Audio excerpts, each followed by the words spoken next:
You're right, I'm Matthew, and welcome to the first episode of the Red Bull cycling team career on Pro Cycling Manager 2019, using the 2020 database. In this series, I am playing with a self-created team sponsored by Red Bull, which will be trying to win every single possible race on the game.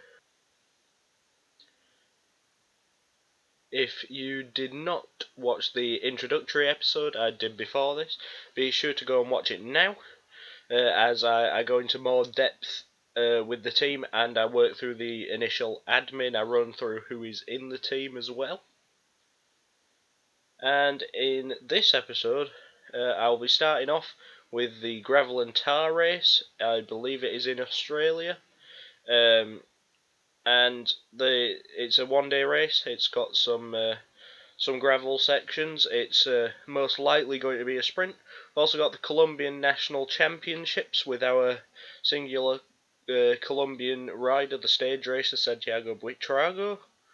And along with that, we've got the New Zealand National Championships with our time trial specialist Finn Fisher Black. Hopefully he can have a good showing there. So, first of all, we are going to run through the team for the gravel and tar. So, first of all, we've got Ben Tullett, we've got Ida Schelling, Nathaniel Tesfazion, Bruno Araujo, Halil Ibrahim Dogan, Jordi Meus, and Rafael Kockelman. So, we're now going to show the start of the race here. And my initial plan was to send Ida Schelling in the breakaway, as well as protecting our two sprinters Araujo and Tesfazion, with a couple of the weaker members of the team for this style of race. And I was trying to send Shelley in a break. I started by attempting to follow another person trying to attack, but eventually I had to attack with Shelley myself because that original group was not getting away. And then here is a few of the riders in this race. We've got the likes of Emil Vermeulen, we've got Jerome Borgny, we've got Nelson Soto, a few of the bigger names in this race. Above 10%. And about halfway through the race, falling off the back. It's not a good moment here, to be going I through a bad decided to patch. go on the attack with Ida Shelley now of the break. Most of the riders weren't really keeping up with the pace. And later on, eventually, Schelling ends up getting caught, and I made a train just before he got caught, so he could start at the front of the train. Under the 10k banner to go, we are on the front with Jordi Meus, and a couple of the other teams are trying to pace, especially Vermeulen's team. And coming towards 7k to go, we've got Rafael Kockelman on the front now, ahead of our three-man proper out-and-out sprint train, which we'll see coming into action here with about 3k to go. Ben Tullett starts his sprint now, and then we've got Bruno Araujo ready to set off behind him. There goes the sprint. The strong men are giving their all. And it could have been a little bit too early, as Tesfazion's only on about half of his red bar left at this point, but he seems to have a decent lead. However, just before the line, he's going to be passed by Abdul Ghani of the KFC cycling team and Indonesia. And great win in the sprint of the strong man. Down into second place. But we also get a top 10 here with Araujo in 7th. And also, our waiting for the tail-enders who continue lead-out to man, arrive. Ben Tullett, also gets a 10th place finish, which is a reasonable result. But unfortunately, Abdul Ghani came round at the last second and beat Tesfazion to the line. And we can see, after them two, we've got Kuboke coming in 3rd. Jerome Bognies and Nelson Soto 4th and 5th. An unfortunate day for a few of the teams, but a lot of riders actually got dropped towards the end of the race, and a couple 12 minutes behind. And now we'll go on to deciding which national team we will use in this year's World Championships. I had the options of Italy or Austria.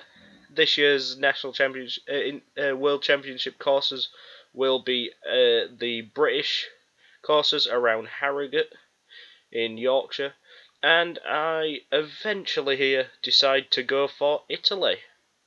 I think Italy have a stronger team, but chances are in future World Championship races I will be choosing a different national team for each race. So I thought I'd have a quick look at a few of the riders that we could use in this championship. So first of all, we got the likes of Vincenzo Nibali, we've got Matteo Trentin, Alberto Bettiol, Viviani, just to name a few of the riders that could go well in the road race. And time trial wise, we've got one of the favourites in Filippo Ganna, along with Eduardo Affini. So now we're going to move on to the Colombian National Championships with Santiago Buitrago. And at the start of the time trial here, you can see a few of the favourites. First of all, EF's Dani Martinez. Also got Egan Bernal, the Tour de France winner from Team Ineos. Winner Anacona of Arkea Zamzik. Got Carlos Betancourt from Movistar. And Miguel Angel Lopez from Astana, along with Hernando Bajorquez. And Esteban Chavez of Mitchelton Scott. And there's also a multitude of continental riders, including our own Buitrago.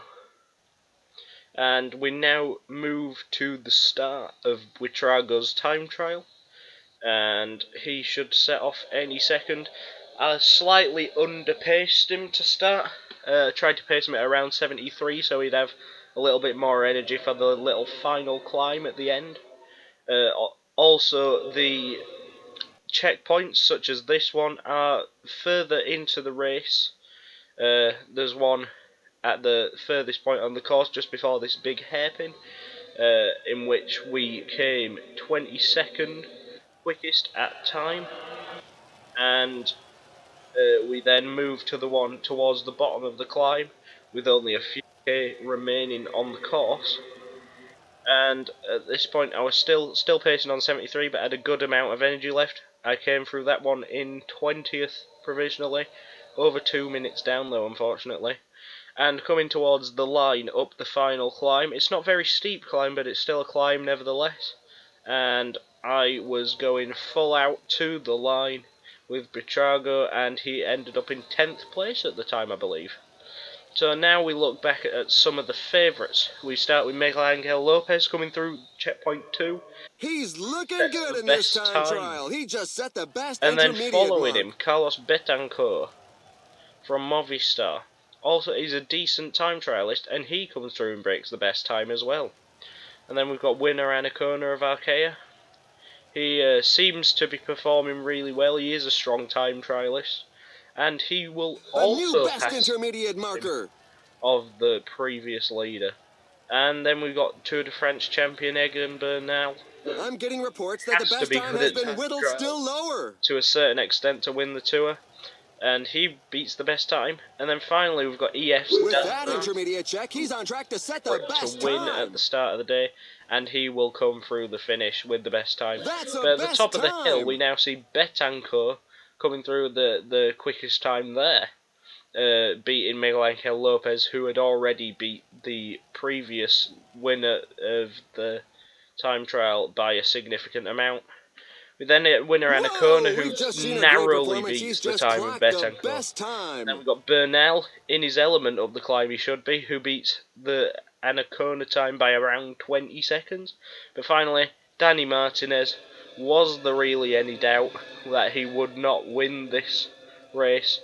He comes through a reasonable amount of time ahead of Bernal. Yes, just recorded the National best provisional time. Championships. A great effort. Unfortunately, due to Buitrago not being the greatest time trialist of all time, we do not really place anywhere in the standings on this one. But it's nice to see some of the World Tour riders performing well in the time trial, especially when on the actual roads it's unlikely that they're going to win one in the European races, as there are better time trialists there. But now we will move on to the road race. It's a very, very mountainous course around Bogota.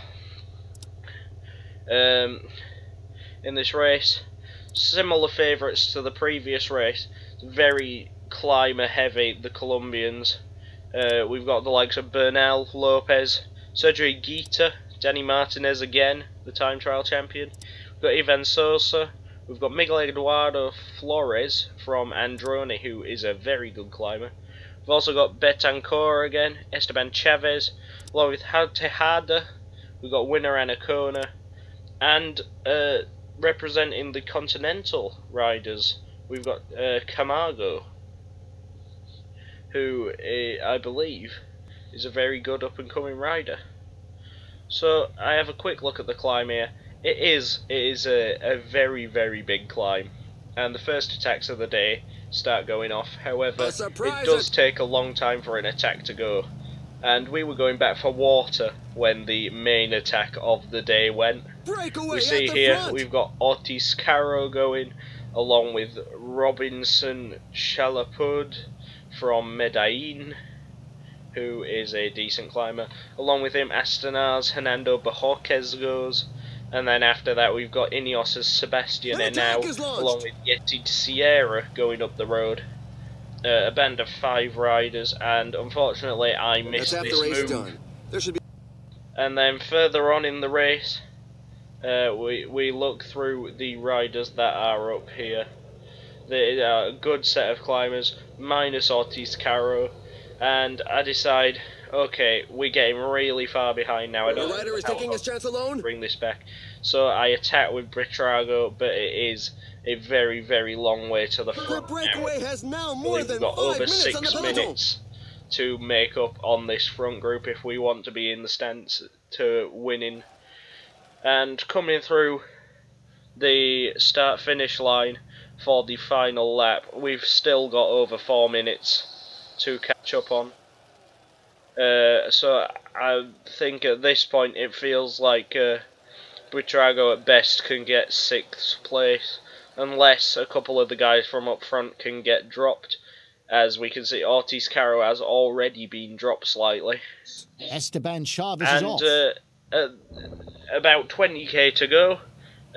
Back in the main bunch, Esteban Chavez has an attack. However, they are already so far behind. They're around 15 minutes behind our rider here, I believe, who eventually catches up with Ortiz Caro. However, Another attack in the leading the reckoning for getting to the front, and over the top of the final time up the climb, Chalapud takes an attack and gets away from the remaining 3 members of the breakaway. Meanwhile, behind with Buitrago, I am just trying to pace to keep now just 10 kilometers left. 5th position. But Chalapud gets a reasonable gap. Bajorquez and Sebastian Henao always seemed like they were going to be in a good position to bring him back, though. Over this little climb towards 5k to go, Chalapud goes again, and it gets a bit larger of a gap this time, and Sierra at this point has been dropped.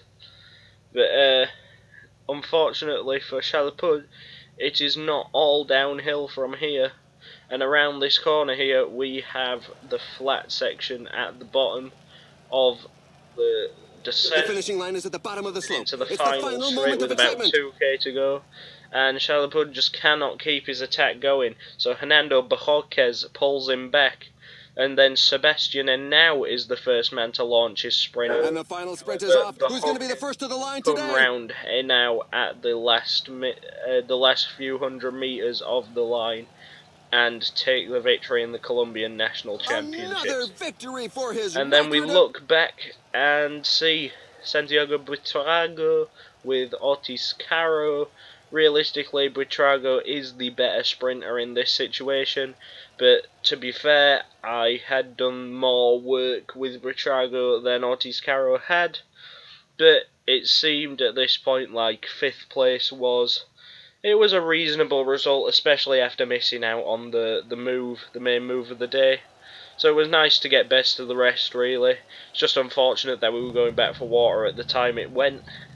And then the main favourites here, after they'd all attacked each other, we had Denny Martinez, Miguel Eduardo Flores and Miguel Angel Lopez, I believe, is the first group of favourites to come to the line, and Martinez launches his sprint first. And he moves on to the attack. It could be So decisive. does manage to keep it over the finishing line. So if the breakaway hadn't gone, Martinez would be a double champion, fortunately for him.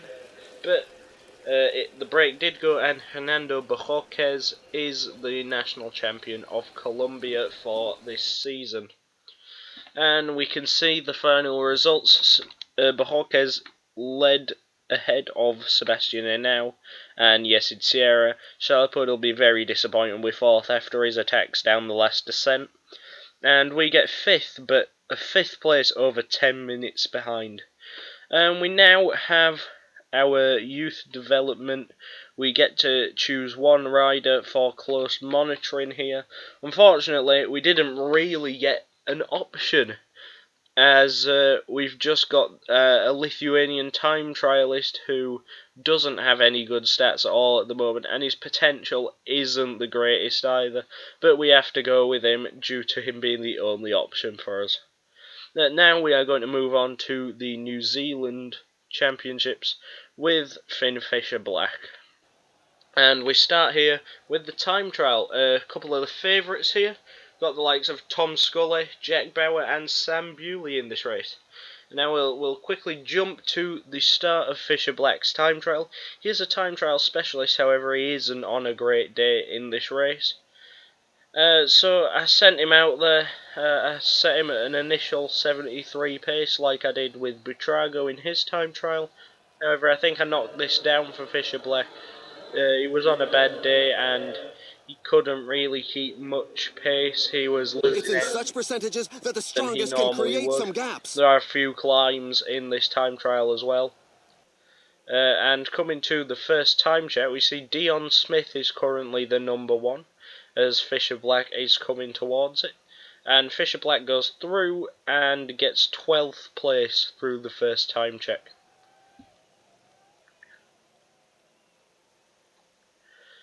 And now we see him coming towards the second time check. Sam Bewley is ahead at this one. The Mitchelton Scott rider is a decent time trialist, mainly a domestique, but we could also see James Oram's catching us as we go through in 10th, and then is immediately knocked down to 11th by Oram. And now coming into the final kilometre here, we've got Fisher Black going out all out 99, and Fisher Black will finish in 6th for the time being, however immediately pushed down to 7th with Oram coming through. We now see Joey Cooper coming towards the line, and Cooper is also a decent time trialist, and he comes through in 2nd behind Bewley. We've now got Jack Bauer, Bewley's teammate, realistically the better time trialist of the two. However, Bauer can only manage 2nd. But we've got EF's favourite of the day, Tom Scully here. No Paddy Bevin at this race, so Scully was the out-and-out favourite for this time trial. He was first at the first two time checks and went through ahead of Bewley to win the National Championships time trial of New Zealand. Disappointing for Mitchelton Scott, really. They had 3 riders in the top 5 there. However, they couldn't manage to get the top spot. With Fisher Black, we got 10th place, which was nice. It's nice to get a top 10. Hopefully in the future he can grow a bit if we're keeping on at the team for years to come. It'd be nice to see him getting up there. Maybe he could be our winning man for this time trial, as long as Paddy Bevin doesn't come to it, of course. Or unless Fisher Black can grow that much. It'd be nice to see our riders stick with us and grow, as long as they can still participate in the races we go to. But now we move on to the road race, and surprisingly, Mitchelton Scott, despite having 3 men at the time trial, they've only got the one. They've only got Jack Bauer at this road race. However, he is the favourite to win. Along with Bauer, we've got the likes of Aaron Gate of Black Spoke and Ryan Christensen of Canyon. Also, Corbin Strong of the Seg Racing Academy. All good sprinters, them 3. And we set off in Napier, and we hope to have a good day. However, this isn't really a course that suits Fisher Black. So we're going to have to get away in probably a solo breakaway if we wanted to do anything. But here we now jump to about 110k to go, heating up in front. and attack from Hayden McCormick and Jason Christie. And this is really the first attack that manages to stick. It seemed at this point St George were getting a bit poor in amount of riders they had in the group, and obviously Black Spoke wouldn't have joined in the chase. He's going to take them on by himself. And we then see Ryan Christensen try and bridge across, and at this point I was thinking, okay, this is sticking. When we got to the hill, the first hill in the city, I make the attack with Fisher Black like a greyhound to try and bridge across, as this break seemed like it was going to be the break of the day, and I did want to go in the breakaway, just to have the chance of being towards the front. If the break stayed away, I could get a nice position, maybe top 3 or 4 at least. And then we do catch up with Christensen here, but he isn't really full of energy at this point, and we have also got depleted energy sources. It seems like the group in front were just a little bit too strong for us, and eventually we see here Christensen. He ends up dropping us again here after we had lost a lot of energy, and I had to move down to only going at 60 pace. And then we come round a few times round the lap after I attacked, and on the hill where I attacked with Fisher Black, we are reclaimed by the peloton. And at this point, I just wanted to hold on, replenish some energy, and unfortunately I didn't manage to replenish much energy. And an attack went here, and I thought, okay, the favourite Jack Bauer is following this attack. And I thought, I'm going to have to follow this. There's a few riders jockeying for position at the front. Get caught. This attack involved Bauer, but Fisher Black, he really doesn't have much acceleration at all, and unfortunately he lost out his red bar very quickly and couldn't hold on. So he was left in the second group, and I just had to leave him to try and replenish some energy in this second group. And at this point, it seemed like we're just 20 kilometers from the finish, so there things were should come more down to a and mass more sprint attacks, for the line. more and more attacks in the last 20k. And we see here it was all broken up again, and Fisher Black completely out of energy at this point. So I believe this is where I just decided to let him do whatever the game felt necessary. We see up the road a group of 5 coming together here. Bauer made the move along with Aaron Gate. But coming into this last little bump up here, we can see the group all comes back together, and Fisher Black gets on the back of the group as well, which was it was nice to see. 16-man group, but almost definitely we have the least amount of energy in this group, and we also have a terrible sprint. So at this point there wasn't really much we could do. We could just try and get the highest place in the sprint we can in the last K. There's a last minute attack there from Ryan. He goes. He's giving it one last obviously didn't believe in his sprint today, and we sprint for it in the last kilometre. And they're off. It's going to Christensen be very is fast. passed a couple of 100 metres before the line by Corbin Strong in the sprint of the Strongman Academy, who becomes the New Zealand national champion. Unfortunately, Fisher Black was last in this group. That this stage was a real strength sapper. To be expected. So here we see Corbin Strong is the New Zealand national champion. He had a very, very good sprint on the day. I mean, Christensen was very active throughout the race and could have probably done better. But we see Corbin Strong beats out Hamish Beadle and Aaron Gate. The favourite Jack Bauer will be disappointed he couldn't get away from the rest of the pack. But Corbin Strong holding on over the hills through the attacks and managing to pull off a great sprint at the end to win. And fortunately, we managed to keep in the front group. And now we are coming to the end of this video. So in the next episode, we will be going to the Tour of Antalya in Turkey. It is a 4-stage race, one of our sponsor objectives for this season.